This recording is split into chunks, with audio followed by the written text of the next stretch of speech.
اللهم بارك على محمد وعلى آل محمد كما باركت على إبراهيم وعلى آل إبراهيم إنك حميد مجيد. أما بعد فأعوذ بالله من الشيطان الرجيم.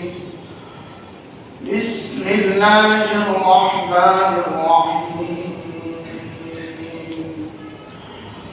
لا أقسم بهذا البلد وأنت حل بهذا البلد ووالد وما ولد لقد خلقنا الإنسان في كبد أيحسب أن لن يقدر عليه أحد يقول أهلكت مالا لبدا أيحسب أن لم يره أحد ألم نجعل له عينين ولسانا وشفتين وهديناه النجدين فلاقتحم العقبة وما أدراك ما العقبة فك رقبة أو إطعام في يوم ذي مسغبة يتيما ذا مقربة أو مسكينا ذا متربة ثم كان من الذين آمنوا وتواصوا بالصبر وتواصوا بالمرحمة أولئك أصحاب الميمنة والذين كفروا بآياتنا أولئك أصحاب المشأمة عليهم نار مؤصدة. صدق الله العظيم. আজকে 7 নভেম্বর 2025 লক্ষ্মীপুর চকবাজার জামে মসজিদে জুমার জন্য আগত হযরতের মুসলিয়ানে کرام আল্লাহ তাআলা ফজল, আল্লাহ তাআলা করম, আল্লাহ তাআলা মেহেরবানি যিনি আমাদেরকে আল্লাহ তাআলার ঘরে জুমার জন্য একত্রিত হয়ে জুমার জন্য অপেক্ষারত কিছু কথা বলার শোনার তৌফিক দান করেছেন। এজন্য বলি আলহামদুলিল্লাহ। আমি আপনাদের সামনে কোরআন কারীম সূরা আল-বালাদ তেলাওয়াত করেছি। আল্লাহ তাআলা তৌফিক দিলে এই সূরার আলোকে আপনাদের সামনে দু চারটা কথা আলোচনা করব ইনশাআল্লাহ। এই সূরাটাতে আল্লাহ তাআলা কসম খেয়ে বলেছেন, 3টা কসম খেয়েছেন। কসম খেয়ে আল্লাহ তাআলা বলেন, মানুষ আমি তোমাদেরকে কষ্টের মধ্যেই বানিয়েছি। আমি তোমাদেরকে কি কষ্টের মধ্যেই বানিয়েছি। দুনিয়াতে তোমরা কষ্ট করবে, এটা স্বাভাবিক। কষ্টের জন্যই আমি তোমাদেরকে বানিয়েছি। দুনিয়ার জন্ম কষ্ট, মায়ের পেটে থাকাকালীন কষ্ট শুরু হয়ে গেছে। মায়ের পেটে থাকার কষ্ট, দুনিয়াতে আসার কষ্ট, দুধ পানের সময়ের কষ্ট, এরপরে শিশুকালীন কষ্ট, এরপরে পড়াশোনার কষ্ট, এরপরে পরীক্ষার কষ্ট, এরপরে ইন্টারভিউর কষ্ট, এরপরে চাকরির কষ্ট, এরপরে বিয়ে শাদীর কষ্ট, এরপরে বাচ্চা পালার কষ্ট, এরপরে বার্ধক্যের কষ্ট, এরপরে মৃত্যুর কষ্ট। হাজারো কষ্ট পরিবেষ্টিত দুনিয়া। রব্বুল আলামিন বলেন, আমি দুনিয়া বানিয়েছি কষ্টের জন্যই। কষ্ট যদি শুধুই দুনিয়াকে ঘিরে হয় এই কষ্ট শুধু দুনিয়ার জন্যই হয়? তো দুনিয়ার কিছুটা মিলবে, আখিরাত জিরো। আর এই কষ্ট যদি কষ্টের সাথে, দুনিয়ার চলমান কষ্টের সাথে একটুখানি আখিরাতের কষ্টকে সাথে মিলিয়ে নেওয়া যায়, তো মওত এই কষ্টের জবাবটা, মওত এই কষ্টের শেষ সীমা। যদি ঈমান ও আমলকে এই কষ্টের সাথে মিলিয়ে নেওয়া যায়, তো মৃত্যুই হলো এই কষ্টের শেষ সীমা। মৃত্যুর পরে মুমিনের আর কোনো কষ্ট হবে না। আর যদি এই কষ্টই জীবনের স্বপ্ন হয়, দুনিয়ায় জীবনের স্বপ্ন হয়, এই কষ্টের পেছনে দ্বীনের কষ্টকে যদি সাথে না নেয়, নামাজের কষ্ট, রোজার কষ্ট, যাকাত দেওয়ার কষ্ট, হজের কষ্ট, গুনাহ থেকে বাঁচার কষ্ট, বলেন আসলে কোন কষ্ট বেশি? নামাজের কষ্ট বেশি না গুনাহ থেকে বাঁচার কষ্ট বেশি? গুনাহ থেকে বাঁচার কষ্ট বেশি। গুনাহ থেকে বাঁচার কষ্ট বেশি। নামাজে কোনো কষ্ট নেই। না করা আবার কিসের কষ্ট? এটা তো না করার মধ্যে আবার কষ্ট বেশি। না করার মধ্যে কষ্ট আমরা নফসের বানিয়ে নিয়েছি, না করার মধ্যে কোনো কষ্ট নাই। যেমন বিড়ি খাওয়ার মধ্যে কষ্ট, না খাওয়ার মধ্যে কোনো কষ্ট নেই। যেমন টেলিভিশন দেখার মধ্যে কষ্ট, না দেখার মধ্যে কোনো কষ্ট নেই। যেমন দাড়ি রাখার মধ্যে কোনো কষ্ট নাই, না রাখার মধ্যে কষ্ট। জেনার মধ্যে কষ্ট, জেনা না করার মধ্যে কোনো কষ্ট নেই। চুরি করার মধ্যে কষ্ট, না করার মধ্যে কোনো কষ্ট নেই। আসলে গুনার মধ্যে কষ্ট নাই, গুনার মধ্যে কষ্ট আমরা বানিয়ে নিয়েছি। গুনার মধ্যে আসলে কোনো গুনাহ থাকতে কষ্ট হয় না, বলেন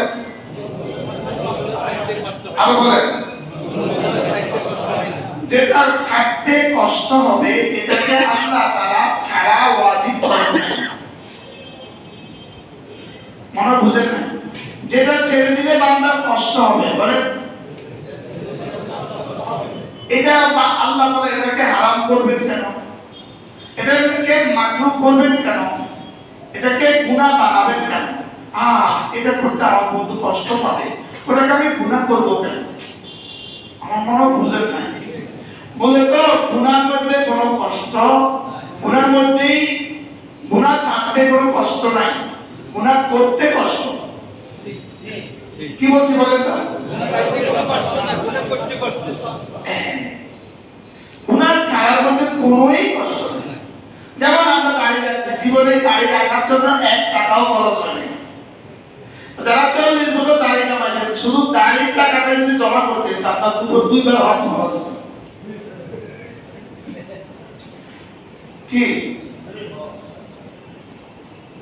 আজ থেকে 20 বছর আগে হজের টাকা ছিল 1 লাখ টাকা। তো যদি আপনি জীবনে শুধু দাড়ি টাকা কামাবার টাকাটা জমা করতেন, চাটখিলে একজন পত্রিকার সাংবাদিক ছিল, ইন্তেকাল হয়ে গেছে, আল্লাহ তার কবরকে জানেন, ইংরেজি পত্রিকার সাংবাদিক। সে আমাকে খুব মহব্বত করত। তো একদিন এক মাহফিলে উনি সভাপতি ছিলেন, গ্রামের বাড়িতে আসেন। তা আমি এই প্রসঙ্গ বয়ান করলাম যে আপনি যদি দাড়ি কাটার টাকাটা জমা করতেন এবং বিড়ি খাওয়ার টাকাটা জমা করতেন তা আপনার উপর হজ খরচ হতো। উনি মনে মনে নিয়ত করছেন আর দাড়ি কাটবো না। উনি এবার করছেন কি, ওই দাড়ি কাটার টাকাটা প্রত্যেকদিন মধুবনের শোরুম ছিল, তার মধুবনের শোরুম, ওখানে একটা বক্সের মধ্যে দাড়ি কাটার টাকাটা প্রতিদিন জমা। এরপরে বিড়ি খাইতেন, তো বিড়ি খাওয়ার টাকাটাও ওই বক্সে জমা। পরে একদিন এই 6 মাস 1 বছর পরে ওখানে আমি যাওয়ার পথে আমার নামছি তার মধুবনে নিশ্চিত দোকান। তো বলতে যদি এই মাসে কত হয়েছে দেখেন, 60,000 না 70,000 টাকা যাবো। কি ভাই, তাইলে প্রতিটা গুনাহ করতে কষ্ট হয়, বলেন গুনাহ করতে শারীরিক কষ্ট, শারীরিক কি হয় বলেন, লেকিন নফসের মিষ্টি লাগে। নফসের কি লাগে? নফসের হারাম মজার পেছনেই লুকায়িত আছে জাহান্নাম। নফসের হারাম মজার পেছনে লুকায়িত আছে কি বলেন? বলে জাহান্নাম কিসের পেছনে লুকায়িত? নফসের হারাম চাহিদা পুরা করার পেছনে কি লুকায়িত আছে? এজন্য জাহান্নামকে আল্লাহ তাআলা প্যাকেট করে রেখে দিয়েছেন নফসের হারাম চাহিদা দিয়ে। হুফফাতিন নার বিল মাকারি, জাহান্নামকে পরিবেষ্টন করে রেখেছে, এটাকে আবরণ দিয়ে রেখেছে কিসের? নফসের হারাম চাহিদা। বলেন কি বলছি? নফসের হারাম চাহিদা জাহান্নামকে বেষ্টন করে রেখেছে। নফসের হারাম চাহিদার পর্দাটা ভেদ করলেই জাহান্নাম। আর ইবাদতের কষ্টের পর্দা দিয়ে হুফফাতিন নার, হুফফাতিল জান্নাহ বিল মাকারি ওয়া হুফফাতিন নার বিশাওয়াত, জাহান্নামকে ঢেকে দেওয়া হয়েছে শাহওয়াত দিয়ে, আর জান্নাতকে ঢেকে দেওয়া হয়েছে ইবাদতের কষ্ট দিয়ে। ইবাদত কি দিয়ে বলে? ইবাদতের কষ্ট। ইবাদতের মধ্যে কষ্ট আছে না নাই? ইবাদতের মধ্যে কিছুটা কষ্ট আছে, আছে না নাই? যদি কষ্টই না থাকতে মানুষগুলো নামাজে আসে না কেন? ইবাদতের মধ্যে কিছুটা কষ্ট আছে না নাই? বলে ইবাদতের কষ্ট দিয়ে শীতকালে ফজর নামাজের কষ্টটা কেমন? আরাফাত থেকে মুজদালিফা হেঁটে আসার কষ্টটা কেমন? কি আরাফাত থেকে মুজদালিফা হেঁটে আসার কষ্টটা কেমন? সেই কষ্টটা কেমন লাগে? এটা আসছেন কেউ কি বলেন? এটা আসছেন এটা আপনি এবার হেঁটে আসেন।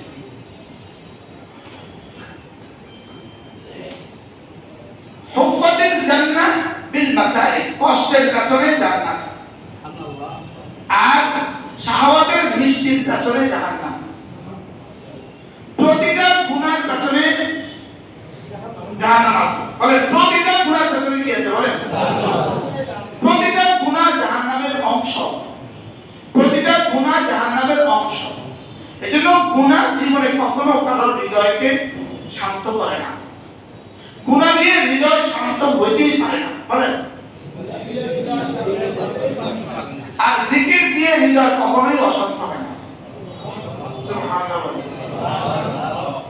এজন্য জিকির হলো হৃদয়ের সান্ত্বনার আখেরি ঠিকানা, আর গুনাহ হলো হৃদয়কে আগুন লাগাবার যন্ত্র। বলেন গুনাহ কি? হৃদয়ে আগুন লাগাবার কি যন্ত্র। এই মজা ম্যাচ গ্যাস লাইট, গুনাহ হলো আগুন লাগাবার গ্যাস লাইট। গুনাহ আগুন লাগাবার গ্যাস লাইট। এজন্য আল্লামা ইবনে কাইয়িম আল-জাওজিয়্যা আলাইহি রাহমাতুল্লাহ লিখেছেন আন্নাল মাসিয়া আন্না দারাল মাআসি লিল কুলুব কাদারাল সুমুমে বিল আবদান, শরীরের জন্য বিষ যেমন রূহের জন্য গুনাহ তেমন। কি বলতে বলেন? শরীরের জন্য বিষ কেমন? বিষের কত ফোঁটা শরীরের জন্য উপকারী? বিষের কত ফোঁটা শরীরের জন্য উপকারী? এক ফোঁটা। বিষের এক ফোঁটাই ধ্বংসের জন্য যথেষ্ট, গুনাহের এক ফোঁটাই ধ্বংসের জন্য যথেষ্ট। বলেন নাউযুবিল্লাহ। সাপের একটা দংশন ধ্বংসের জন্য কি? আগুনের একটা ফোঁটা, একটা স্ফুলিঙ্গ পুরো শহর জ্বালিয়ে ফেলার জন্য যথেষ্ট। ম্যাচের একটা কাঠি পুরো নিউইয়র্ককে ধ্বংসের জন্য যথেষ্ট। আল্লাহ আমাদের সবাইকে হেফাজত করুন। কি বলছি? বিষের এক ফোঁটা যেমন ধ্বংসের জন্য যথেষ্ট, আগুনের একটা স্ফুলিঙ্গ ধ্বংসের জন্য যেমন যথেষ্ট, ঠিক তেমনি ভাবে এক জাররা গুনাহ পুরা বনি আদমের ধ্বংসের জন্য যথেষ্ট। বলেন নাউযুবিল্লাহ। এজন্য ইমাম আহমদ ইবনে হাম্বল রাহিমাহুল্লাহ তিনি বলতেন লা তাসতাসগির সিগারাত দুনুব, ছোট ছোট গুনাহকেও ছোট মনে করো না। ফাইনাল জিবাল মিন সিগারিল হিসাব, কারণ বড় বড় পাথরগুলো, পাহাড়গুলো ছোট ছোট পাথরের নড়ি দিয়ে, ছোট ছোট পাথরের কণা দিয়ে কি হয়? বড় বড় পাহাড়। একটা একটা ফোঁটা দিয়ে সাগর আর মহাসাগর, এক এক ফোঁটা পানি দিয়ে কিন্তু কি সাগর আর মহাসাগর কি দিয়ে হয়েছে? কতগুলো ফোঁটার সমন্বয়ে সাগর আর মহাসাগর, তো কতগুলো বালির সমন্বয়ে এই বালির পাহাড়, কতগুলো ধুলির সমন্বয়ে বালির পাহাড়।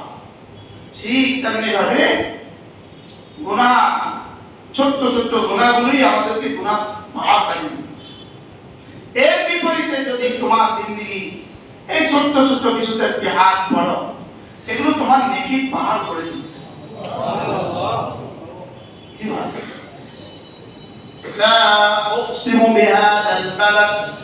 আল্লাহ তাআলা বলেন, আমি এই শহরের কসম খেয়ে বলছি, আমি মক্কা নগরীর কসম খেয়ে বলছি, লা ইয়াহলিফুল মাখলুক ইল্লা বিল্লাহ, মানুষ আল্লাহ ছাড়া কারণ আমি কসম খেতে পারবে না। আল্লাহ ইয়াহলিফ বিমা শা, আল্লাহ কসম খেতে পারবেন যাকে চান তাকে।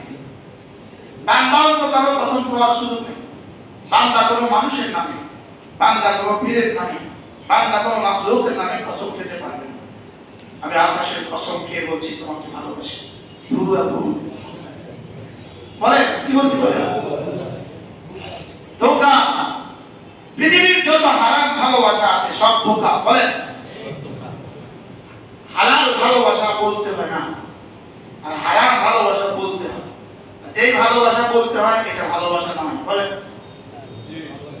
কি বলছি? যে ভালোবাসা বলতে হয় এটা কি নয়, এটা ভালোবাসা। আমি তোমাকে ভালোবাসি, ভুয়া সব ধোঁকা। বলেন এই মোবাইলে যতজন বলে ভালোবাসি, ধোঁকা। বলেন জমাতে বলো ভালো, বলে ধোঁকা। এটা কোন একটা ধোঁকা। যে বলে সেও জান, যে শুনে সেও জান। যে ভালোবাসা বলতে হয় এটা ধোঁকা। বলেন যে ভালোবাসা কি, এটা কি ভালোবাসা মুখের জিনিস না। তাইলে কি লেগে করে আমি এটা ভালোবাসা কি লেগে?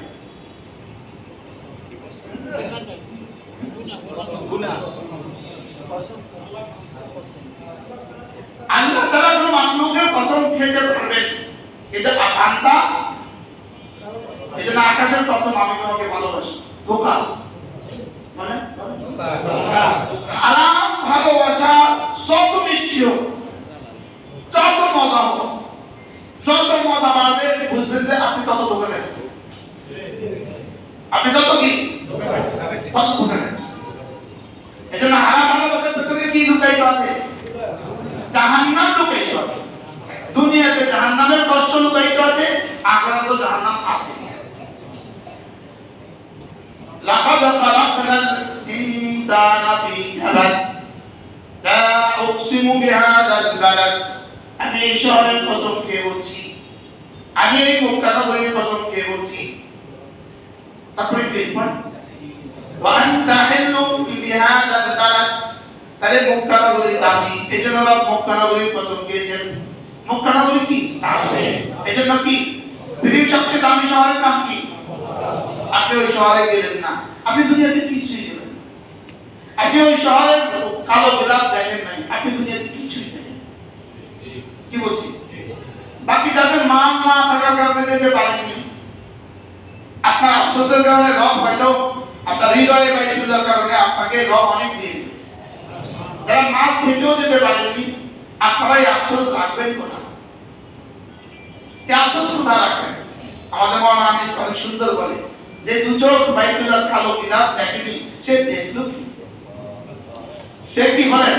বলেন আল্লাহ আমাদের সবাইকে দাওয়াত তৌফিক দান। আমিন। সব পাক্কা নিয়ত করেন, সবাই নিয়ত করেন। আপনি হজ করছেন, নিয়ত করেন না কেন? যারা হজ করেছেন তারাও বাজাবেন, যারা হজ করেননি তারা আগে হজ করবেন। বলেন ইনশাআল্লাহ, বলেন ইনশাআল্লাহ। আগে ওমরা করার ধোঁকা খাবেন না, আগে ওমরা করার কি খাবেন না।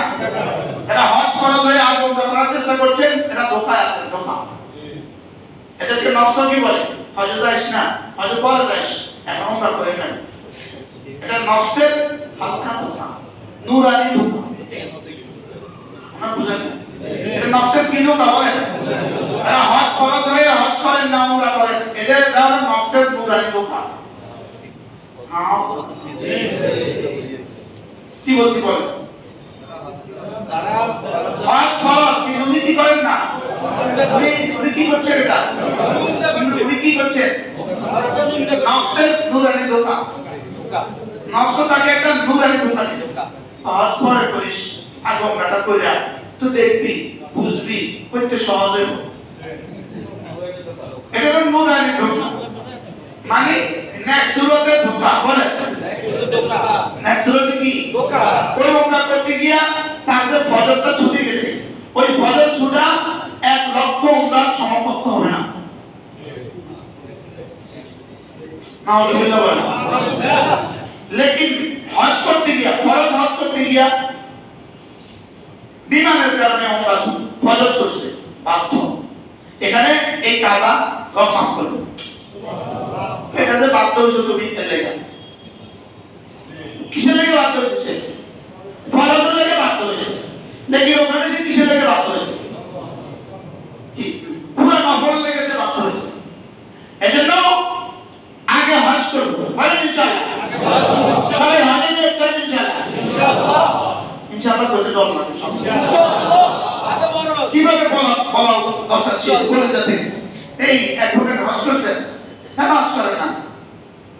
বাকিরা জিজ্ঞাসা না, আমরা করছেন এটা জিজ্ঞাসা না। প্রত্যেকে হজে নিয়ত করেন ইনশাআল্লাহ। যারা হজ করেছেন বছরে একবার উমরা নিয়ত করবেন। হজ করার পরে বছরে একবার উমরা যাওয়া মানে আপনি বিয়ের পরে বছরে একবার কমপক্ষে শ্বশুর বাড়ি যাওয়া। সুবহানাল্লাহ। এই বিয়ের আগে কিছু শ্বশুর বাড়ি কি বলছি বলেন? বিয়ের আগে কি শ্বশুর বাড়ি? বিয়ের আগে শ্বশুর বাড়ি যায়, ওই বাড়িওয়ালা খুব খুশি হয়। বুঝছি বিয়ের আগে কি শ্বশুর বাড়ি? বিয়ের আগে কি শ্বশুর বাড়ি? বিয়ের আগে কি শ্বশুর বাড়ি? এই হজের আগে কিসের বাইতুল্লাহ? বাইতুল্লাহ হজ। আরে বাইতুল্লাহ, বলেন বাইতুল্লাহ কি? হজ। হজ সব হজে নিয়ত করেন ইনশাআল্লাহ। ইনশাআল্লাহ আমিন। আপনি উমরা যাইবেন না, যাইয়েন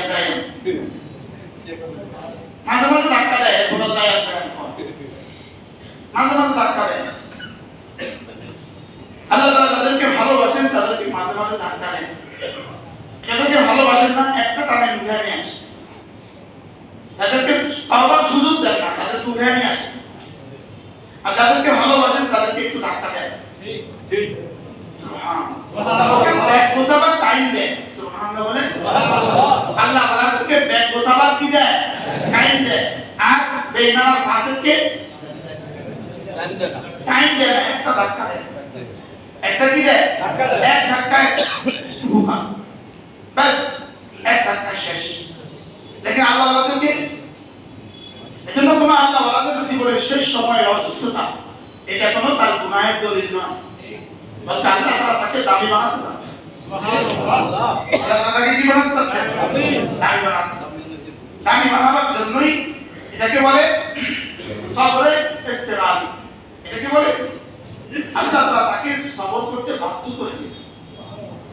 সবর করতে বাধ্য করে দিয়েছেন তাকে সাবরিনদের তালিকায় নাম করার জন্য। কি বলছিলাম বলে? আল্লাহ তাআলা কসম খেয়েছেন বাইতুল্লাহ, যাবো তো বাইতুল্লাহ ইনশাআল্লাহ। আল্লাহ এমন নন। আচ্ছা এই মুহূর্তে আমি যদি আপনাদের যে কাউকে বলি এই জুমার পরে আমি আপনার বাসা থাকতাম, আপনি কি বলবেন? আলহামদুলিল্লাহ বলে কি করে? আলহামদুলিল্লাহ। সাহস করেন না একটু? আলহামদুলিল্লাহ। তাইলে আমি আপনার বাসায়, আপনার গোলাম যদি আপনার বাসায় যেতে চায়, আপনার দোস্ত যদি আপনার ঘরে যেতে চায়, তা আপনি যদি ওয়েলকাম করেন, তো রব যদি রবের ঘরে যেতে চায়, রব কি বলবে? সুবহানাল্লাহ বলবে না? এজন্য হজ করার চেষ্টা করেছে, নিয়ত করেছে, করতে পারে নাই এমন মানুষ থাকে নাই। হজ করার চেষ্টা করেছে, নিয়ত করেছে, করতে পারে না এমন হবে না। দিচ্ছেন না, বিষয়টা কি? তিনি তো রহমান, তিনি তো রহিম। কি এত বড় মহানুভব আপনি তার ঘরে নিবেন না কেন? তাহলে আমার চাওয়া লাগবে, চাওয়ার মতো বলেন। 26-এ আর সুযোগ নাই, 27-এর জন্য নিবন্ধন করে ফেলবেন। নিবন্ধন করে দোয়া শুরু করে দেন, আল্লাহ আমি তোমার ঘরে যাওয়ার জন্য নিবন্ধন করেছি, পাসপোর্ট করেছি, আল্লাহ আমাকে সহজ করে দাও। সুবহানাল্লাহ। নিয়ত করেন ইনশাআল্লাহ, করেন ইনশাআল্লাহ। লা উকসিমু বিহাদাল বালাদ, যে শহরে কসম খেয়েছেন আল্লাহ আমাকে আপনাদেরকে বারবার যাওয়া নসিব করেন, আমিন। মাত্রা এখন যখনই যাই তখনই ফিরে আসতে করেছেন। শেষবার যখন বাইতুল্লাহ থেকে বের হই তখন মন চায় যে আল্লাহর বলি যে আল্লাহ আমার জান কবজ হয়ে যায়, আমি আর এই ঘর থেকে বের না। সুবহানাল্লাহ।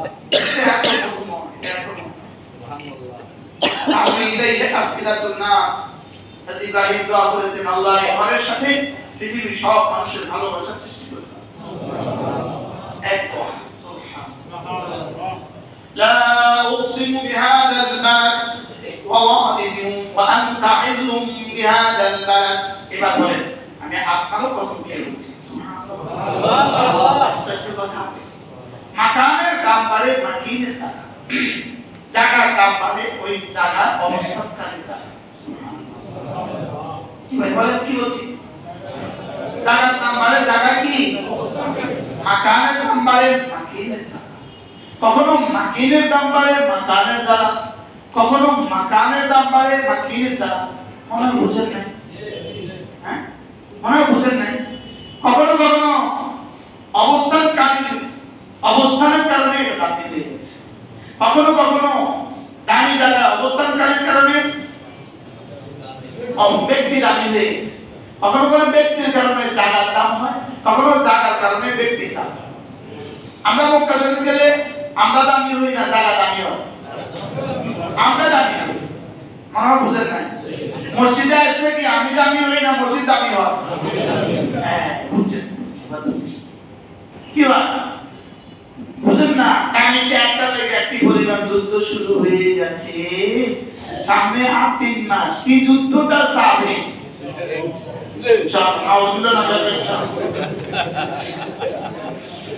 কি যুদ্ধটা করবে? এটা ওই চেয়ারটা অনেক দামি। এই চেয়ারটা কি দামি? এই চেয়ারটা অনেক দামি। যদি নেতাদের দুর্নীতির সুযোগ না থাকতো আর কর্মীদের চাঁদার সুযোগ না থাকতো তো দেখতেন এই চেয়ারটার জন্য যুদ্ধ করে কতজনে। কি বলছি বলেন? তো দেখতেন এই যুদ্ধ কয়জনে করে, কয়জনে আর সালাম দেয়, কয়জনে আর কি সামনে যা আসবে নিয়ত করেন যে আমি পৌঁছে যাব, আমার ভোটটা পৌঁছে যাবে, আমি পৌঁছবো না। কি বলছি বলেন তো? আপনি পৌঁছে দেবেন, ভোটটা পৌঁছানো, আমি ভোটটা পৌঁছে যাবে, আমি পৌঁছবো না। বলেন ভোটটা পৌঁছে যাবে। হাসের ময়দানে জিজ্ঞেস করবে না, এই তুই যে অমুককে ভোট দিলি, তুই তো জানতি অমুক হবে না, তুই তোর ভোটটা পৌঁছালি কেন? এটা কিন্তু জিজ্ঞাসা হবে না, কিন্তু এমনি ভোটটা জিজ্ঞেস হবে, আচ্ছা তুই এই পচা মানুষটাকে ভোটটা দিলি কেন? ভোটটা জিজ্ঞাসা হবে। বলেন এই পচা মানুষটাকে নিয়ে ভোট দিলি কেন? তোর সামনে একটা ভালো মানুষ ছিল, তুই তাকে ভোট দিলি না কেন? কি তোর সামনে যে ভালো মানুষটা ছিল, কমপক্ষে সে নামাজে যেত, তুই তাকে ভোটটা দিলি না কেন? তুই এত বসলি কেন? তাহলে নিজে পৌঁছে গেলেও ভোট, আরে ভোট পৌঁছে গেলে উল্টাটাই, আপনি মতো আমার উল্টাটাই। বলেন ভোট পৌঁছে গেলেও নিজে পৌঁছবো না। বলেন ভোট পৌঁছে গেলেও নিজে পৌঁছবো না। হ্যাঁ আপনি অনেক দামি, আপনার একটা তো সিদ্ধান্ত অনেক দামি, আপনার একটা ভোট অনেক দামি। নিউ ইয়র্কের প্রথম মেয়র এক মুসলিম হয়ে গেল। 18 সালে সে নিউ ইয়র্কের পাসপোর্ট পায়। 18 সালে, 18 থেকে 25 7 বছরের ব্যবধানে ট্রাম্পের সাথে দেখা হয়। এটা তো একটা জিনিস বোঝা যায়, একটা কথা কমপক্ষে নিশ্চিত হওয়া যায় যে ওই দেশের হুকুমত, ওদের প্রেসিডেন্ট যেটা চায়, জনগণ যদি তার বিপরীতটা চায় সেটাই হবে। এটা কথাটা বোঝা গেছে। আর আমাদের প্রেসিডেন্ট যদি একজন হয়ে যায় তো সুইপার থেকে সচিব পর্যন্ত সব তার দলের হইতে হয় কি, আর কেউ ভিন্ন কেউ কোনো কিছু চিন্তা করার সুযোগ কি। কিন্তু ওখানে গণতন্ত্র কেমন ছিল, কেমন হয়েছে? সে 3 দিন আগেও বলছে না ওকে দেওয়া যাবে না, লেকিন জনগণকে আপনি যাকে বলছেন তাকে দিলাম না আমরা কি। আর আমাদের গণতন্ত্র কেমন বলেন? একজন মেম্বার হয়ে গেছে তো সব মসজিদের সভাপতি ছিল, বলেন না বাস্তব বাবা, সব স্কুলের সভাপতি ছিল অথবা তার মনোনীত প্রার্থী, শুধু তিনি যাকে বলবেন তিনি। কিন্তু এখানে কি স্বচ্ছতা, কি বোঝা গেল বলেন? একটা 7 বছরের আমেরিকান, 7 বছরের আমেরিকান, সে আমেরিকান কত বছরের? তো 7 বছরে সে আমেরিকার কত কোটি কত বিলিয়নে কামাইছে? পৃথিবীর সব বিলিয়নিয়ারের শহর ওই শহর, বুঝেন না মনে কথা? পৃথিবীর সব ট্রিলিয়নিয়ারের শহর ওই শহর, সেখানে সে 7 বছরে তার মালই কত। তাহলে বোঝা গেছে ওখানে মাল দিয়ে গণতন্ত্র নির্ধারিত হয় না।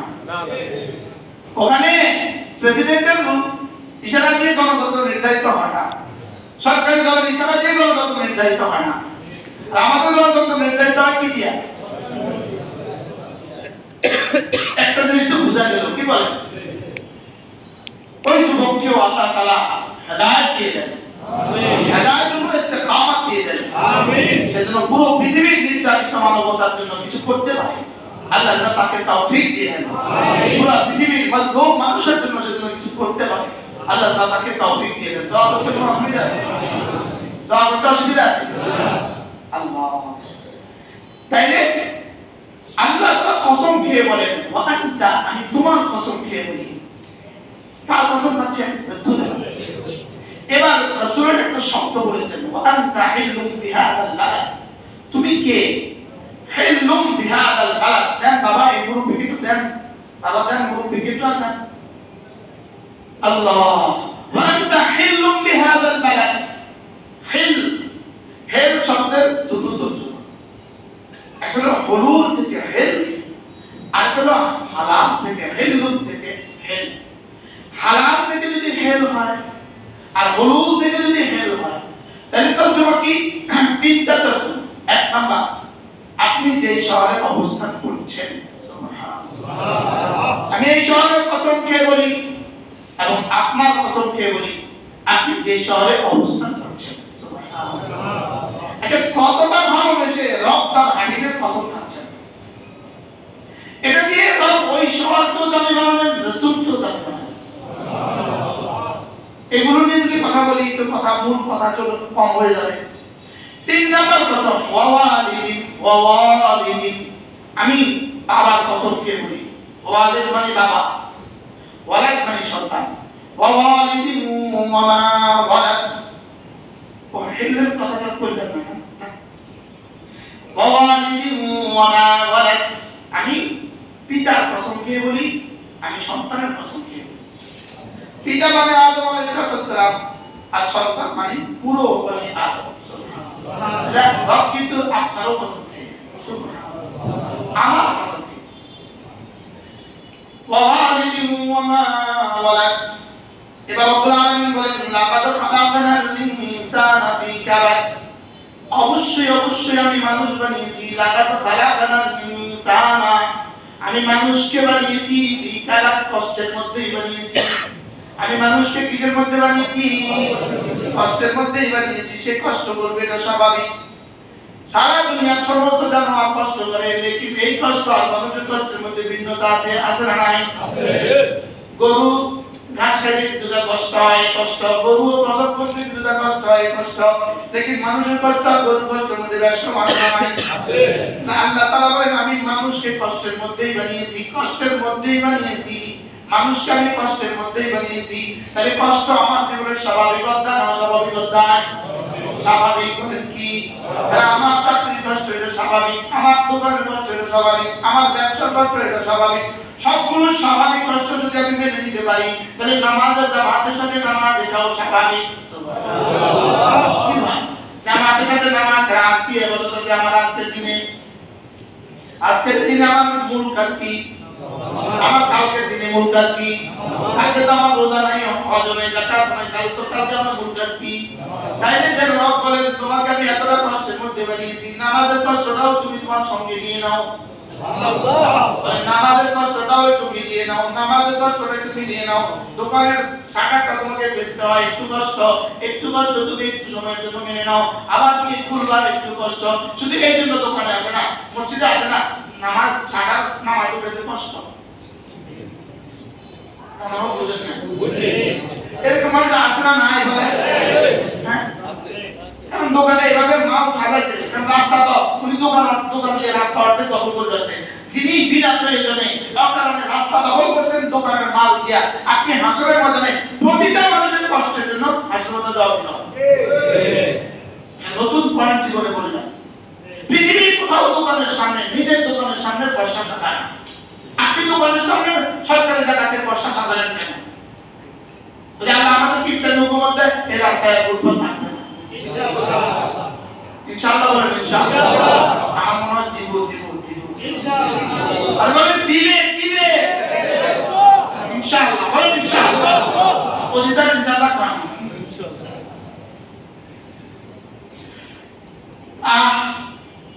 কালকে আমি কোন প্রসঙ্গ যাব, শুধু যুবকদের সামনে বয়ান করেছি কালকে দুপুর, যেখানে 20 থেকে 30 এর বাইরে কোনো মানুষ ছিল। আমি ওদের সামনে আমি আমাদের ইসলামের পরিকল্পনা করেছি, পরিকল্পনা ইসলাম কি দিতে পারে। শুনো, ইসলাম কি দিতে, ইসলাম যেদিন আসবে সেদিন প্রথম কাজ করবে সমস্ত কর্মচারীদের, সরকারি কর্মকর্তা কর্মচারীদের বেতন ভাতা বাড়িয়ে দেবে। কোন না ইনশাআল্লাহ। আচ্ছা, বেতন ভাতা বাড়িয়ে না দিয়ে যদি বলি দুর্নীতি করবেন না, তো ওর বাচ্চা পড়াবে কি দিয়ে? তো ভাড়া দিবে কি দিয়ে? ও তোমার কিন্তু বিদ্রোহ করতে বাধ্য হবে। প্রথম দিন হবে বেতন ভাতা হবে, বলে এরপরে কি করবেন? 2 নম্বরে সমস্ত দ্রব্যমূল্য নিয়ন্ত্রণ। বেতন বাড়িয়ে দিলাম সরকার, বাড়ি ভাড়া বলো, বাড়ি ভাড়া দিল, এবার লাভ কি হলো? সেই খবর ছিল বাস্তব না বাস্তব? তাহলে বেতন ভাতা যখন বাড়াতে হবে, শত ফাঁসি, বিশেষ করে 3টা: তেল, গ্যাস, বিদ্যুৎ। বলেন সর্বোচ্চ ভর্তুকি দিতে হবে এই 3টা। আর এটা বাড়ায় দিলেন মানে জীবনের প্রতিটা সেক্টরকে আপনি বাড়ায় দিবেন। কি বলছি বলেন?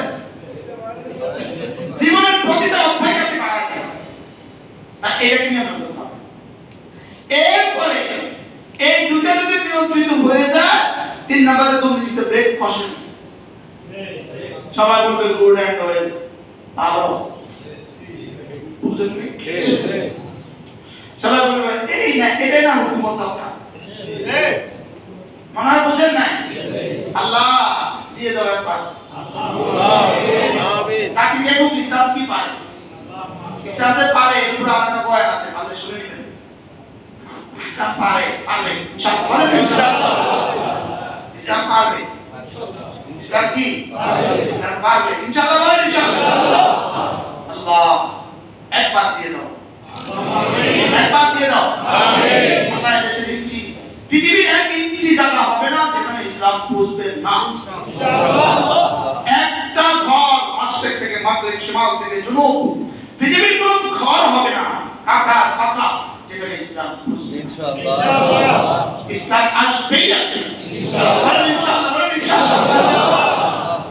তাহলে ইনশাআল্লাহ করে ইনশাআল্লাহ করে দাও, ওইটা এরা তো ইনশাআল্লাহ। সাদ্দাকতা ইয়া রাসূলুল্লাহ, রাসূল আপনি যা বলেছেন সত্য বলেছেন, রাসূল আপনি যা বলেছেন সত্য বলেছেন। হয় তাহলে কালেমার পতাকা উড়বেই উড়বে ইনশাআল্লাহ, বলেন ইনশাআল্লাহ, ইনশাআল্লাহ, ইনশাআল্লাহ। হবেই হবে ইনশাআল্লাহ। পৃথিবীতে একজন মানুষ বেঈমান থাকবে না, একজন মানুষ পৃথিবীতে বেঈমান থাকবে না ইনশাআল্লাহ। এই বিশ্বাস আমাদের আছে, রাসূল যা বলেছেন তাই হবে ইনশাআল্লাহ। বলেন ইনশাআল্লাহ। এটা সূচনা, এটা থেকেই পৃথিবী বুঝছে, এটা থেকেই পৃথিবী কি বুঝছে। লা উকসিমু বিহাদাল বালাদ ওয়া ওয়ালিদিন ওয়া আনতা হিল্লুম বিহাদাল বালাদ ওয়া ওয়ালিদিন ওয়া মা ওয়ালাদ লাকাদ খালাকনাল ইনসানা ফি কাবাদ। আমি তোমাকে কষ্ট সহিষ্ণু করে বানিয়েছি, কষ্ট তুমি সইতে পারবা এজন্যই বানিয়েছি, তুমি কষ্ট করবা এজন্যই বানিয়েছি, তোমাকে কষ্টের ভিতর দিয়ে আমি বানিয়েছি। গাছগুলো কোনো কষ্ট করতে হয় না, গাছের কোনো কষ্ট আছে? হ্যাঁ, গাছের বিষয় না। জানোয়ারগুলো তেমন কোনো কষ্ট করতে হয় না, জানোয়ারগুলো তেমন কোনো কষ্ট করতে হয় না। আমি তোমাকে কষ্টের মধ্যেই বানিয়েছি, তুমি কষ্ট করবে এটা স্বাভাবিক। তোমার কষ্টের সাথে শুধুই ঈমান ও আমলের কষ্টটাকে একটু মিলিয়ে নাও। তোমার বেশি কষ্ট দেব, আমি তোমাকে বেশি কষ্ট দেই নাই। লা ইউকাল্লিফুল্লাহু নাফসান ইল্লা ওয়াসআহা। আমি তো তোমাকে সীমার বাইরে কোনো কষ্ট দেই নাই। সীমার বাইরে যেটা কষ্ট তুমি উঠিয়েছো, কষ্ট আমি দেই নাই। আমি তো রাত 3টা বাজে তোমার উপরে নামাজ ফরজ করি নাই। আশ্চর্য না? ঘুম থেকে উঠে এতটা কষ্ট করে ঘুম থেকে তুমি উঠবা, তখন আমি 10 রাকাত নামাজ পড়ায়া দেই নাই। আমি 2 রাকাত দিয়ে দিয়েছি। শুধু তোমার কষ্ট হবে বলে সেখানে আমি 2 রাকাত দিয়েছি। সুবহানাল্লাহ। এত কষ্ট করে 2 লাখ 7.5 লাখ টাকা খরচ করে তুমি বাইতুল্লাহতে যাবা, উচিত তো ছিল বাইতুল্লাহ টপ 70 বার দিয়ে দিতাম, লেকিন তুমি পারবা না, এজন্য 70 বার না দিয়ে 7 বার দিয়েছি। সুবহানাল্লাহ। বলে তাহলে 2 বার দিলো না কেন? তাহলে তো বেশি সুবিধা হতো। এত সুবিধা হলে নাকি হতো না, এজন্য এত সুবিধাও দেই নাই। সুবহানাল্লাহ। লাকাদ খালাকনাল ইনসানা ফি কাবাদ। 5 ওয়াক্ত নামাজ পড়তে তোমার কিছুটা কষ্ট হবে, আমি তো হাজারো কষ্টের মধ্যে তোমাকে বানিয়েছি, এই কষ্টটাও সাথে নিয়ে নাও। সুবহানাল্লাহ। তুমি মাল কামিয়েছো কত কষ্ট করে, কত কষ্ট করে মাল কামিয়েছো, কত কষ্ট করে মাথার ঘাম পায়ে ফেলে মাল কামিয়েছো। মাথার ঘাম পায়ে ফেলে মাল, মাথার ঘাম পায়ে ফেলে কি মাল। মাল কামাইতে মাথার ঘাম পায়ে ফেলছে, আছে কিন্তু মানুষ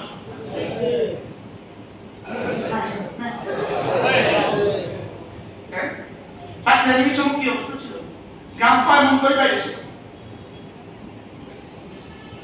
ঘাম কাকে বলে? ট্রেনিংয়ের সময় ঘাম কাকে বলে?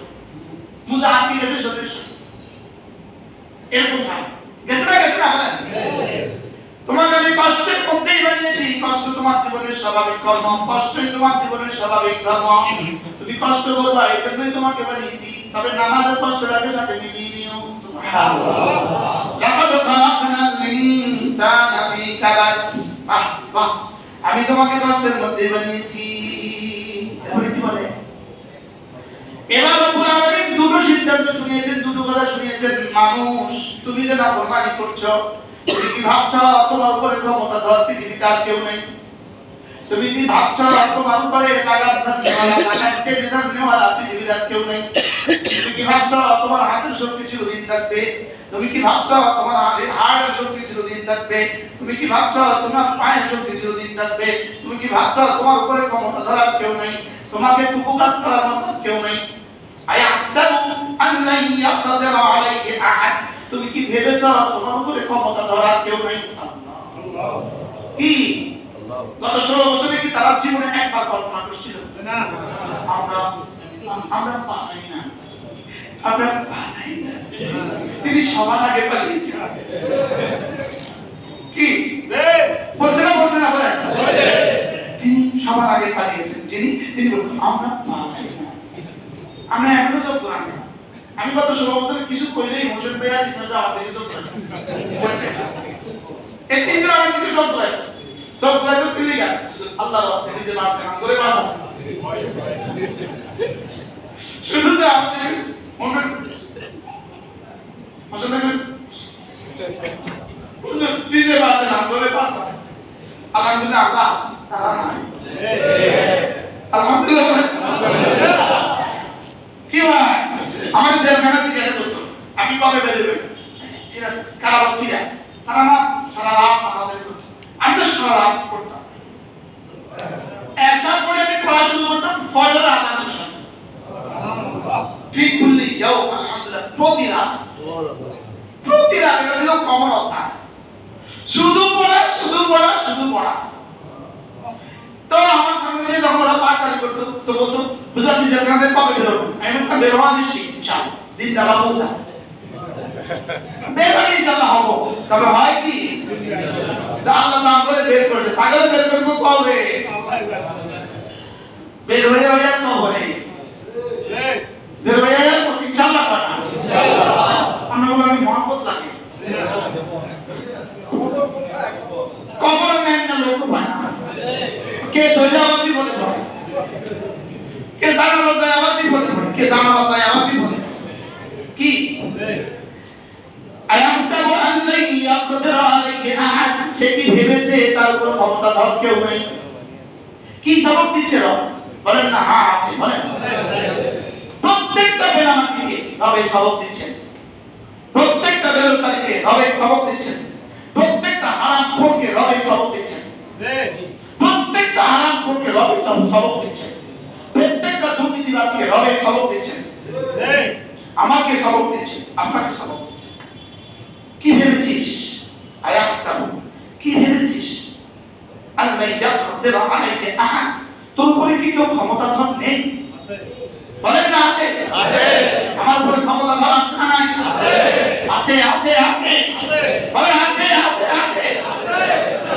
তোর কিডনি আমার আঙ্গুলের মাথায় তোর হার্ট আমার আঙ্গুলের মাথায় তোর গলা আমার আঙ্গুলের মাথায় তোর ব্রেন আমার আঙ্গুলের মাথায় নানা আঙ্গুলের মাথায় আমার ইশারায় না আমার ইশারাও না আমার ইরাদা ইশারা না ইশারা তো আঙ্গুল লাগে না ইশারা না ইরাদা তোমার সুস্থতা আমার ইরাদা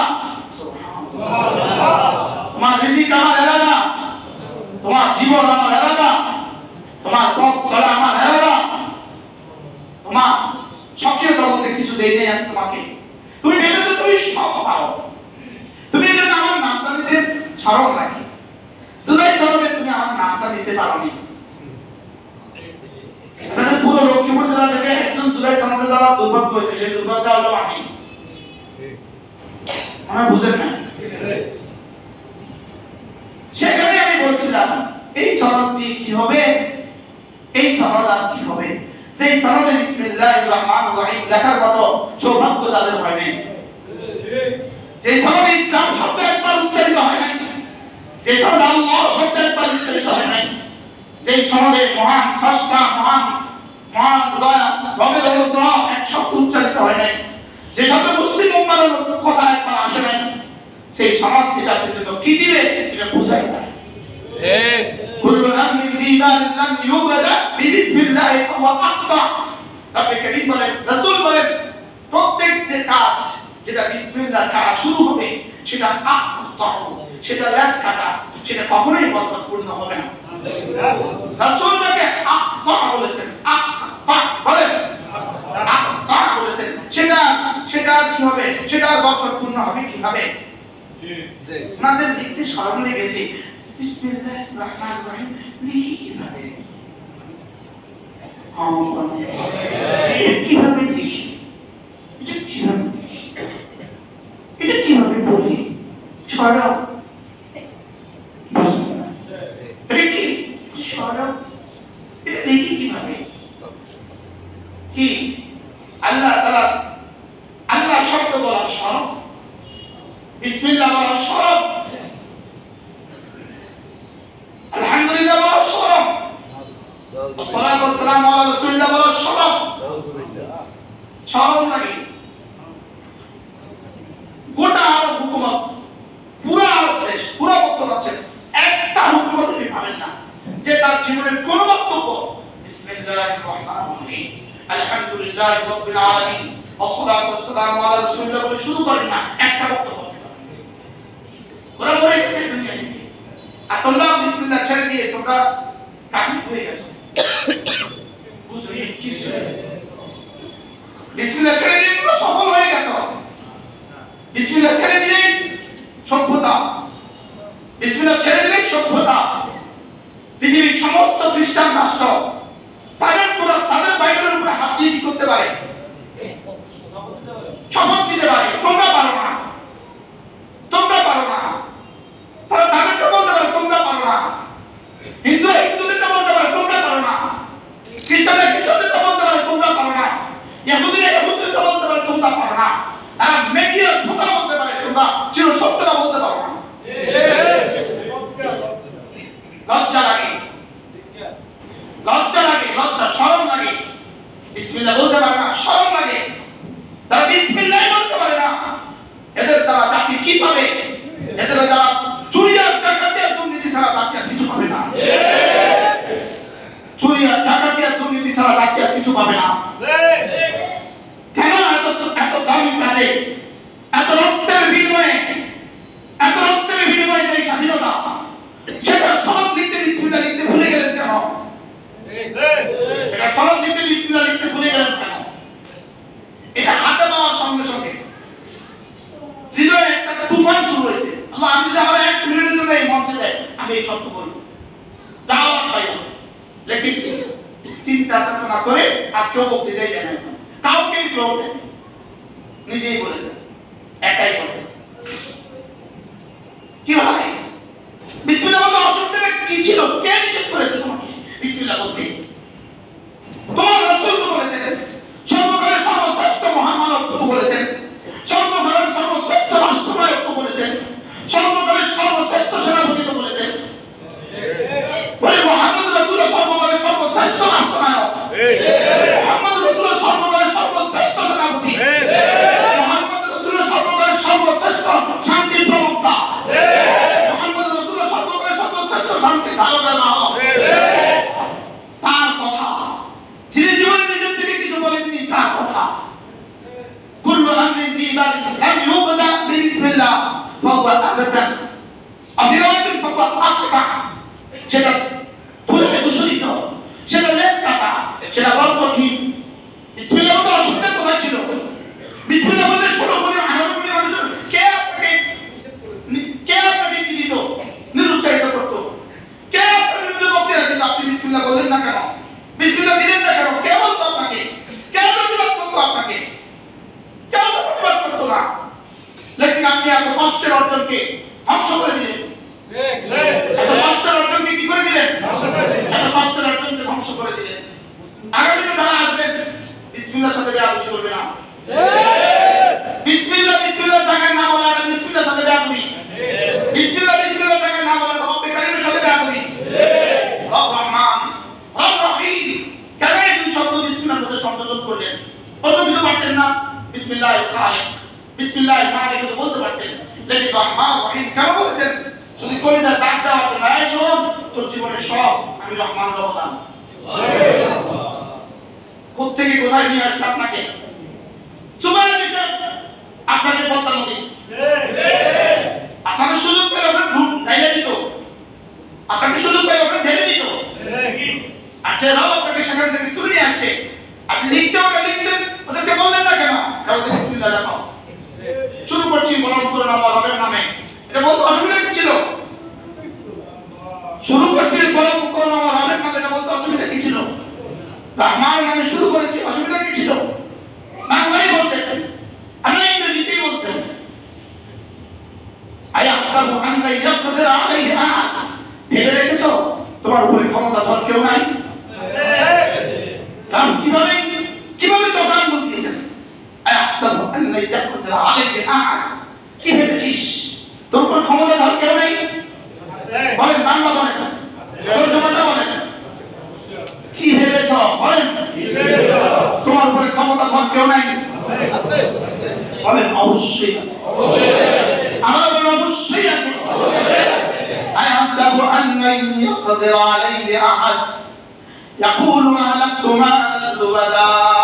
সে কি বলে, আমার অনেক মাল আছে, আমার অনেক মাল আছে, আমি বিসমিল্লাহ বলবো কেন? আমার অনেক ক্ষমতা আছে, আমি বিসমিল্লাহ বলবো কেন? এমনিতে আমার পক্ষে আছে, বিসমিল্লাহ বলবো কেন? আমার তো অনেক জনবল আছে, বিসমিল্লাহ বলবো কেন? আমার তো অনেক জনবল আছে, বিসমিল্লাহ বলবো কেন? আমার তো অনেক সমর্থক আছে, বিসমিল্লাহ বলবো কেন? আমার তো অনেক মাল আছে, আমি বিসমিল্লাহ বলবো কেন?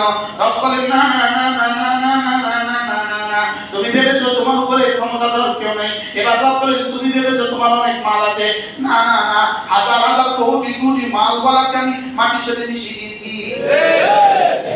কি দিছে না? দিছে না? এই মুহূর্তে জমির উপরে মাল বলা বেশি না জমিনের নিচে মাল বলা বেশি? জমির উপরে ক্ষমতা ধর বেশি না জমিনের নিচে ক্ষমতা ধর বেশি?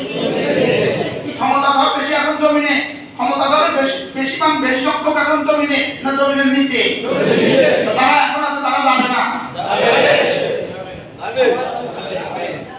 ওই যে কুলাঙ্গার, যে কুলাঙ্গার আফগানিস্তানের ধ্বংসের জন্য দায়ী, যে কুলাঙ্গার ইরাকের ধ্বংসের জন্য দায়ী, দেখছেন ওই মারা গেছে কিনা?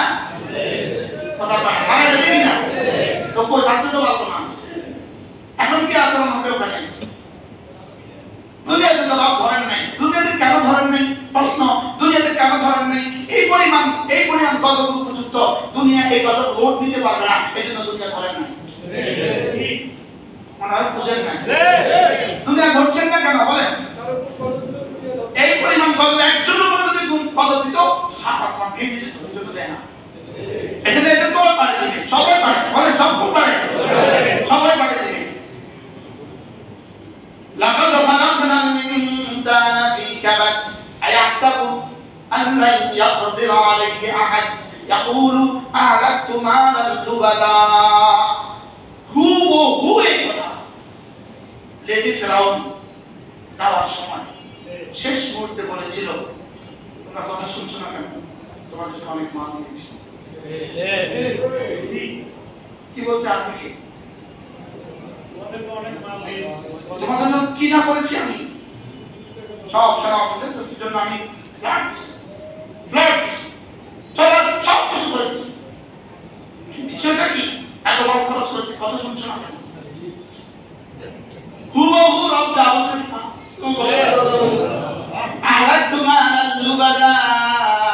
আমি অনেক মাল খরচ করেছি, রাষ্ট্র উজাড় করে তোমাদেরকে দিয়েছি। নাও করার নাম করে মরা কবর উপর ওয়াজ করতেছি। আমি কি কবরস্থানে ওয়াজ করতেছি না? আমার জন্য কবরস্থানে ওয়াজ করে না ওয়াজ নেই। আলাকতু মালাল লুবাদা, আমি অনেক মাল খরচ করে ফেলেছি, অনেক মাল খরচ করেছি, তোমাদেরকে অনেক করেছি, অনেক দিয়েছি, অনেক দিয়েছি। আজকের এই নিরাপত্তা দেওয়ার জন্য তো দিয়েছি। অস্ত্র কুটালে কেন? অনেক মাল দিয়েছি।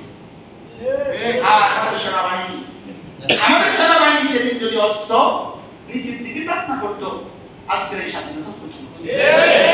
শুধু শুধু সেনাবাহিনীকে নিয়ে কলঙ্কিত করার মতো বক্তব্য দেওয়া উচিত না। ওনার বুঝেন নাই? আমাদের আর্মিকে নিয়ে আর্মি যদি সেদিন তাদের বন্দুকের নলাকে নিচু তার নিচু না করতো, একজন বাঁচত না, একজন। আমিও না, আপনিও না। ওখানে দাঁড়ায় দাঁড়ায় গুলি করে দিতাম। দল বাঁচিয়েছে, আলহামদুলিল্লাহ বলেন। এই বাস্তবতাকে অস্বীকার করার কোনো সুযোগ আছে? আমাদের সেনাবাহিনীকে নিয়ে শুধু শুধু কি করা দরকার নাই। সেনাবাহিনী আপনার সাথে প্রাণ, আমি ওদেরকে বিতর্কিত করবেন না। শুধু শুধু বক্তৃতা দেয় সেনাবাহিনী, বাস্তব না বাস্তব। আমাদের সেনাপ্রধান বলছে ওরা বুঝে না, আমাদের সেনাপ্রধান একটা সুন্দর বলছে ওরা বুঝে না, ওরা আমাদের ছেলের সমান না, বুঝেন না।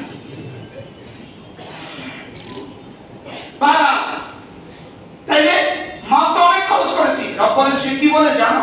ইয়াকুলু আহলাকতু মালাল লুবাদা, সে বলে আমি অনেক মাল খরচ করেছি। তাহলে বোঝা গেছে মাল খরচ করা তোমাকে বাঁচাতে পারবে না। বলে কি বলছে? বলে মাল তোমাকে বাঁচাতে পারবে না, মাল তোমাকে বাঁচাতে পারবে না। পড়ো তো, মাল তোমাকে বাঁচাতে পারবে না। ألهاكم التكاثر حتى زرتم المقابر كلا سوف تعلمون ثم كلا سوف تعلمون كلا لو تعلمون علم اليقين আমি যেটা বলছিলাম এটা শেষটা হুমাজা পড়েন তো, হুমাজা ওয়াইলুল লিকুল্লি হুমাজাতিন লুমাজা ইয়াহসাবু আন্না মালাহু আখলাদা, সে মনে করেছে তার মাল তাকে স্থায়ী করে দিবে, তার মাল তাকে স্থায়িত্ব দান করবে। না না না না, মাল তাকে স্থায়িত্ব দান করে না। বলেন মা কাউকে কি করে না? তাহলে যমুনার মালিক করোনা আক্রান্ত হয়ে মারা যেত না? মা যদি সাহিত্য দান করতো যমুনার মালিক করোনা আক্রান্ত হয়ে মারা যেত না? মা যদি সাহিত্য দান করতো সিডি গ্রুপের মালিক বাংলাদেশে মারা যেত না? সে মনে করেছে মা তাকে সাহিত্য দিবে। আবুল আলামিন বলেন না না না, মা ইউনি আনহু মালুহু ওয়া মা কাসাব। কোন সূরা? সব আপনারা পারেন তো। ওই বাচ্চাটা না, ওই বাচ্চাটা না। দেখছেন নি? তাব্বাত ইয়াদা আবি লাহাব ওয়া তাব্বা মা আগনা আনহু মালুহু ওয়া মা কাসাব। মান তাকে বাঁচাতে পারেনি, তার অর্জন তাকে বাঁচাতে পারেনি, তার ক্ষমতা তাকে বাঁচাতে পারেনি, তার অর্জন তাকে বাঁচাতে পারেনি, তার কামাই তাকে বাঁচাতে পারেনি, তার মাল তাকে বাঁচাতে পারেনি। খবর করছেন জীবনে জীবন মনে আজকে বুঝছেন বাস্তব অবস্থা। মাল মুনি আনহু মালুহু ওয়া মা কাসাব, নাকি মা আগনা আনহু মালুহু ওয়া মা কাসাব। তার মাল এবং তার অর্জন তাকে বাঁচাতে পারেনি, তার কোনো উপকার দিতে পারে নাই। এখন বলুন তো দেখি এদের মালগুলো তাদেরকে এখন কি উপকার দিচ্ছে? হ্যাঁ কে জবাব দিছে? শেষা বাড়াইছে। ওই ইউটিউবে মানুষ ডিকশনারি খুঁজবে, হুজুর খুঁজে শেষা শেষা শেষা বাড়াইছে। বলুন শেষা কি বাড়াইছে? পিটা বাড়াইছে, পিটাই বাড়াইছে। মা আগনা আনহু মালুহু ওয়া মা কাসাব আহলাকতু মালাল লুবাদা আয়াহসাবু আন লাম ইয়ারাহু আহাদ। এবার জবাব বলেন, এত বড় কি দিয়ে করছো? তোমার জন্য তো আমি দিয়েছি। আচ্ছা এক প্রশ্ন, শুধু এক প্রশ্নের জবাব দেন। বিসমিল্লাহ লিখছো না, লিখো রাখছি। যে চোখ দিয়ে দৃষ্টি করেছো সেই চোখটা আল্লাহ। আর এটা যদি না থাকতো তুমি কি কি করতে? আচ্ছা বলুন তো দেখি পয়েন্টটা কত মারাত্মক। আমাদের কাছে আমাদের কি নেই কি, লেকিন আসলে ধাক্কাটা কত? আসলে ধাক্কাটা কত? তুই ভাবছিস তুই একটা কিছু করে ফেলেছিস, কার চোখ দিয়ে করেছিস সেটা আমি দিয়েছি।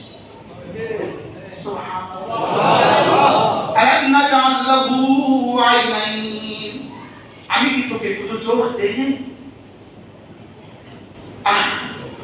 বলতে অসুবিধে 1988 সালে গেঞ্জি হাটাতে সাইয়েদ আনারসের সাহেব আল-জাফরি ওয়াজ করছে।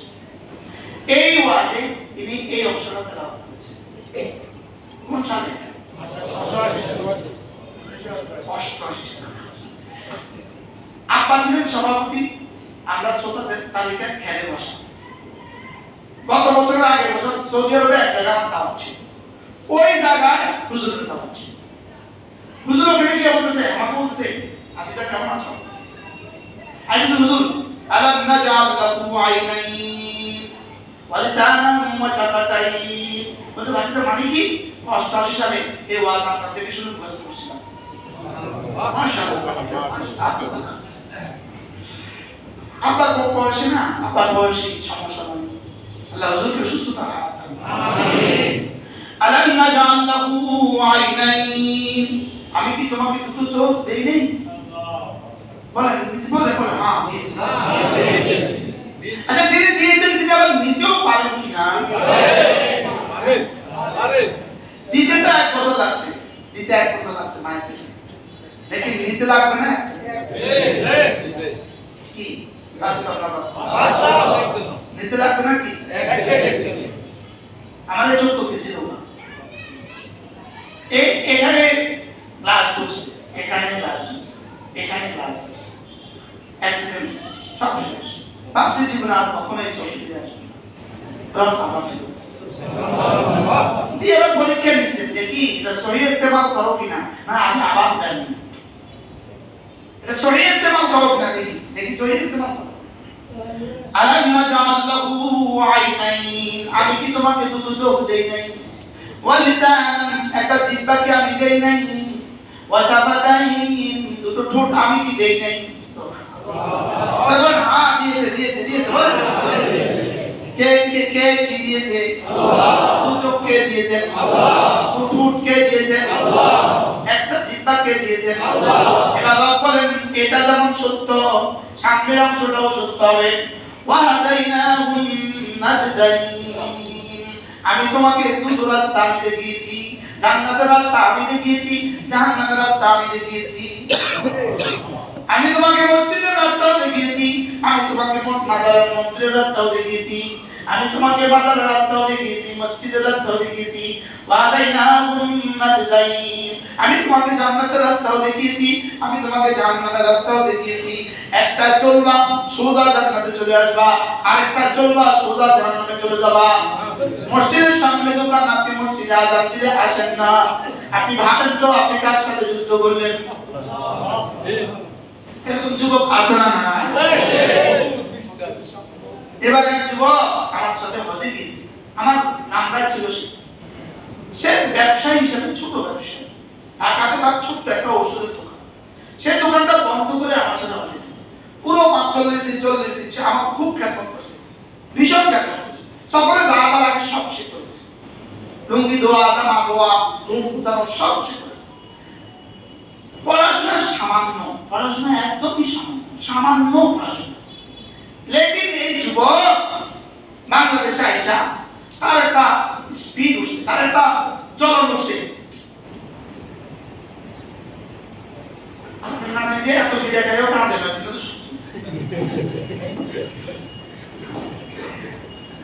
সে কি করছে সে ফজর নামাজের ক্যাম্পেইন শুরু করেছে যে আমি ফজরে জানাবো ফজরে জানাবো সে মোবাইলে যুবকদের নাম্বার কালেকশন করে করে ফোন দেয় ভাই নামাজ তার ক্যাম্পেইনে হাজিরা কাটা এখন 500 জনের নাম উঠেছে এবং এরা একসাথে ফজর নামাজ আসে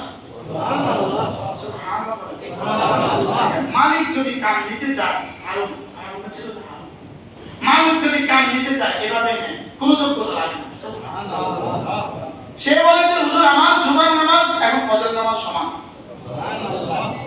টাকা মুক্ত করা কি ভাই কি বুঝলেন আপনারা পারবেন না একজন একজনকে রাখতে বলেন না ইনশাআল্লাহ বলেন ইনশাআল্লাহ আপনি আপনার আযান করে আপনার দোকান আপনি বন্ধ করে দেন আপনি আপনার কর্মচারীদের নিয়ে মসজিদে চলে আসেন আল্লাহর কসম খেয়ে বলি ঠকবেন না ঠকবেন না বলেন না ইনশাআল্লাহ আল্লাহ আমি তোমাকে দুটো রাস্তা দেখিয়েছি দুটো রাস্তা আলাদা জাআল্লাহু আইনাইন ওয়া লিসানান ওয়া শাফাতাইন ওয়া হাদাইনাহুম নাজদাইন এতটা বলে আল্লাহ তাআলা বলেন ফালা ফাতা আমাল আকাবা আকাবা মানে ঘাটি পাহাড়ের চূড়া কেউ বলে আকাবা পাহাড়ের তলদেশ কেউ বলে আকাবা পাহাড়ের দুই পাহাড়ের মধ্যখানে গিরিপথ কেউ বলে আকাবা দুই পাহাড়ের মধ্যখানে গুহা কেউ বলে আকাবা আল্লাহ তাআলা বলেন ফালা ফাতা আমাল আকাবা হায় মানুষ তুমি কেন ঢুকে যাচ্ছ না আযাব থেকে বাঁচার জন্য ঘাটিতে কেন ঢুকছো না সুবহানাল্লাহ আযাব থেকে বাঁচার জন্য কি আছে ঘাটি আছে দুশমন হামলা করছে আপনি ঘাটিতে ঢুকে গেছেন দুশমন হামলা করছে আপনি ঘরে ঢুকে দরজা লাগায় আছেন এটা হলো ঘাটি এটা হলো কি আর চূড়া উঠে গেছেন এটা হলো ঘাটি আল্লাহ তাআলা বলেন ফালা ফাতা আমাল আকাবা তুমি ঘাটিতে কেন ঢুকছো না ঘাটিতে কেন ঢুকছো না তাইলে বুঝা গেছে দিন মানে জাহান্নাম থেকে বাঁচার ঘাটি সুবহানাল্লাহ বলেন দিন মানে জাহান্নাম থেকে বাঁচার কি এরা বলেন নামাজ জাহান্নাম থেকে বাঁচার ঘাটি বলেন রোজা জাহান্নাম থেকে বাঁচার কি ঘাটি মসজিদ জাহান্নাম থেকে বাঁচার ঘাটি সুবহানাল্লাহ আজ থেকে মসজিদ আসবে ইনশাআল্লাহ আজ আমরা ইনশাআল্লাহ ফজর নামাজ ইনশাআল্লাহ বিশেষ করে ফজর ইনশাআল্লাহ আমাদের ছোট ভাই আর কিছু রিটার্ন নিয়ত করেন হজের ইনশাআল্লাহ মাশাআল্লাহ হ্যাঁ কামাই গেছে আমার কি তাহলে আমরা কি শুনছি বলেন দিন জাহান্নাম থেকে বাঁচার কি ভালো বলেন দিন জাহান্নাম থেকে বাঁচার কি তাইলে দিন কি শুধু মসজিদের বিষয় না আরো কিছু বিষয় আছে আছে শুধু মসজিদে আসার বিষয় দিন না, আরো কিছু আছে। তাহলে মসজিদেও আসবো, দিন বলতে দাবুদা সব করবো। বলেন ইনশাআল্লাহ। আল্লাহ আমাদের সবাইকে তৌফিক দান করেন। ভাবছিলাম পুরো সূরাটা শেষ করে ফেলবো, পারছি না, পারতেছি না। ফালাক্তাহামাল আকাবা ওয়া মা আদরাকা মাল আকাবা। আপনি কি জানেন আকাবা কি? এবার আকাবা কি এটা বর্ণনা শুরু হয়ে গেছে সূরার শেষ পর্যন্ত। আল্লাহ তাআলা আমাদের সকলকে বোঝা মানা সহজ করে দেন। সকলে বলেন আমিন। আল্লাহ তাআলা আমাদেরকে দিন মতো চলা সহজ করে দেন। হ্যাঁ, আপনি পথে গেলেও, ভোট পথে গেলেও একটা স্লোগান এটা শিখতে পারেন না? কি স্লোগান? ভোট পথে গেলেও ভোট পথে গেলেও আমি বসবো না। বলেন ভোট পথে গেলেও আমি বসবো না। এই স্লোগান নিয়ে বাড়ি চলুন ইনশাআল্লাহ। আল্লাহ আমাদের সবাইকে তৌফিক দান করেন। সুবহানাল্লাহি ওয়া বিহামদিহি, সুবহানাকাল্লাহুম্মা ওয়া বিহামদিক, আশহাদু আন লা ইলাহা ইল্লা আনতা, আস্তাগফিরুকা ওয়া আতুবু ইলাইক।